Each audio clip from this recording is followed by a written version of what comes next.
نعم الخليفة ألف صلاة نعم الخليفة ألف صلاة انظر يمينا ثم شمالا ما مثل الشيخ ألف صلاة صلاة على النبي الكريم الله عليه وسلم. ركوا إجازة صلاة دادا فعبد الكبير صلى الله عليه وسلم يبقى النبي مبين كوهو يمو يمو صلى الله عليه وسلم أكي الله الله أكبر أي النبي محمد صلى الله عليه وسلم أواكي àwọn tọ́lọ̀ ń kó wa lé lọ́wọ́ nílùú Ìlọrin níyàyín Ajé Abdulrasheed Allah ẹ̀rọ padà sí ibú àwọn náà ni bàbá wa àgbà ẹjọ́ apá mi ẹ̀dá kúkúrú ọlọ́run ẹ̀dá ìṣẹ́jú márùn-ún náà lálò tó bá dẹ̀ ti kàn án olórin káwá bẹ̀rẹ̀ kúkúrú. àkúlù àdá màlá tàhálìmí àkúlù àdá màlá tàhálìmí. mo kí ọ̀rọ̀ náà àtọ́wọ́lì mo kí bàbá wa. Bikulli lisani. mo kọ́lá ọlọ́lá wa. Bikulli lisani. mo kí bikulli jawari. ìgbà kí náà sùn yẹn kó máa pọ̀ torí àsìkò máa bá ń já sí kékeré ni. Bikulli lisani. mo kí bàbá wa ọlọ́lá wa ọba ìlú Ìlọrin láàyè yìí. Bikulli jawari. bẹ́ẹ̀ ọba ti ṣe ṣé wọ́n máa lè lọ́rin náà ni. àkúlù àdá màlá ẹ̀já ṣe dáadáa. tàhálìmí. èmi náà ṣe dáadáa. àkúlù àdá màlá tàhálìmí. ẹ jẹ́ kí wọ́n gbé bàbá mi tí máa kí wọn bàbá la wa. yakumala. bẹ́ẹ̀ bá rí ọmọ eégún tó mọ́rẹ́ dání ilé bàbá ẹ̀ lógún. yakumala. bẹ́ẹ̀ bá sì rọ́mọ olóró tó wá sóòdì ilé ìyáláyà rẹ̀ náà lógún. la ilaha illallah. bẹ́ẹ̀ bá rọ́mọ olè tí wọ́n ń fòkànnà iṣẹ́ bàbá ẹ̀ náà ló fẹ́ ṣe. èyí táwọn bàbá aláwa máa ṣe níbi tí a kọjú sí tá a sì ní kẹ́yìn síbẹ̀ ilé bàbá wa lọ́la wọn bá lọ́rin alimọ̀ sóríire púpọ̀ lónìí. Adama. Ali sóríire púpọ̀ lónìí. àkúlù àdá màlá dáwọ́lá tàhálìmí.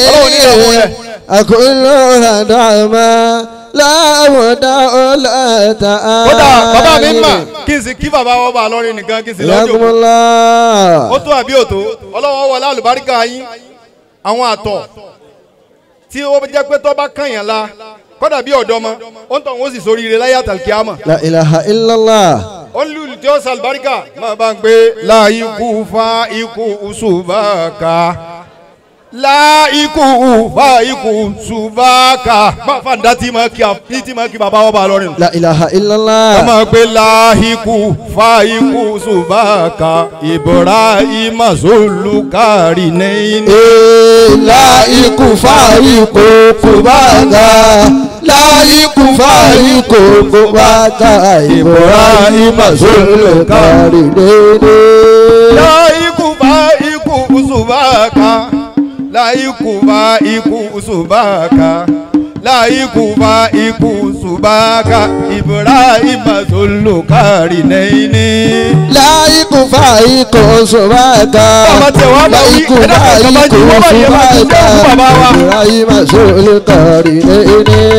láìkú fa ikú ṣùbáàkà láìkú fa ikú ṣùbáàkà Ibrahim Zulukari nẹ́yìn.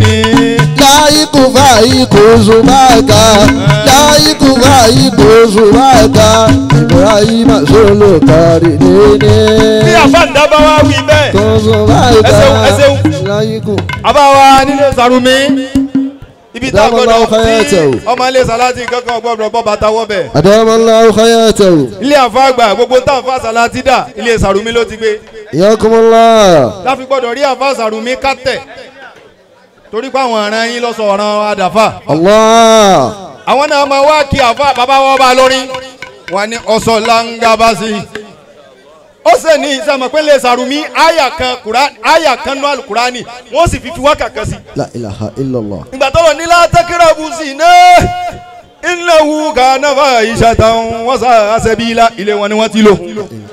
ìgbà tá a bá Sàrùmí òtún ó ní kò sí májàdùn nínú kurani kò sí májàdùn nínú kurani bó fẹ́ bá o jàdùn alali ló tọ́.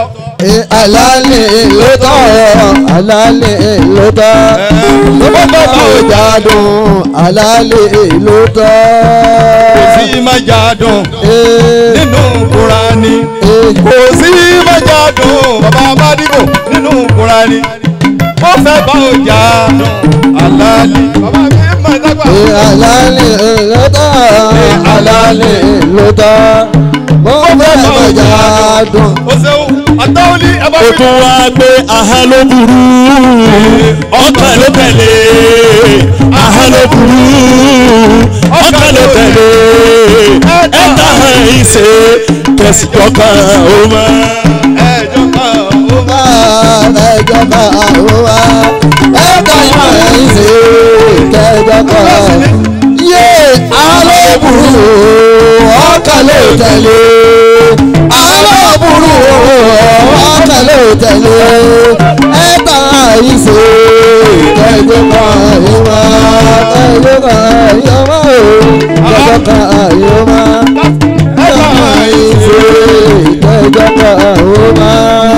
gbogbo ń ta wíwọ̀n yín àti kí bàbá wa bẹ́ẹ̀ bá ṣe gbẹ́ ni bàbí kí bàbá wa ṣé wàhálì mi ni tí mi ti ń lọ ni pé ọ̀sọ̀ langaba sí i. Ayakumullah. ó ṣe ní ìyàn ma ọ̀sọ̀ láàkárí ayé ànábì sùlù.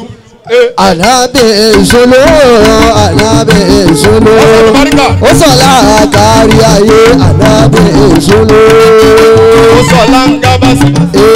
ó ṣe ní ìyàn ma ọ̀sọ̀ láàkárí ayé ọ̀sọ̀ láàkárí ayé ọ̀sọ̀ láàkárí ayé ànábì.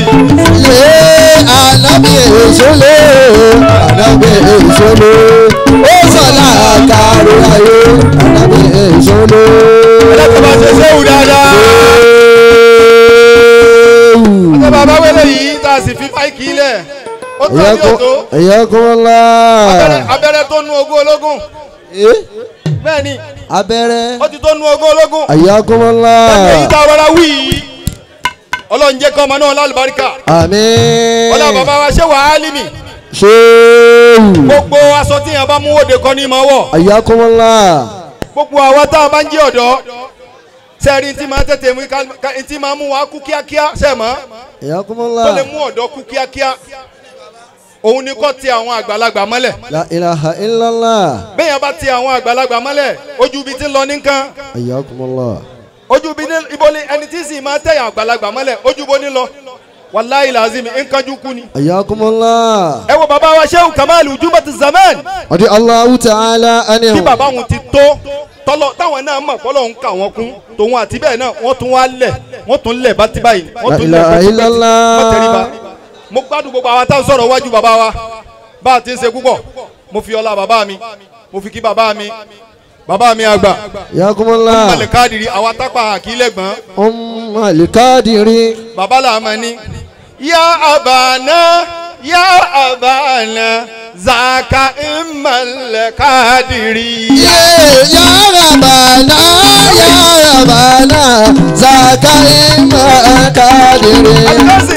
Ya Rabbana, ya Rabbana, ya Rabbana, ya Rabbana, Zakaima Kadiri.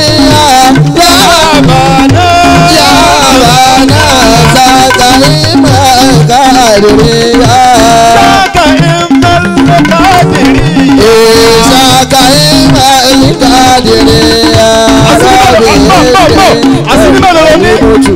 Asiri mélòó ló ní sẹ́? Ayakumullah. Àfàmà billahi la ilaha illa huwa. Báwo bá wọ yàrá? Báwo bá wọ yàrá náà mọ̀ bá bá. kàdìríyà yàbànà yàbàdà sàkàlì yé tàbí ní ìkànsẹ̀.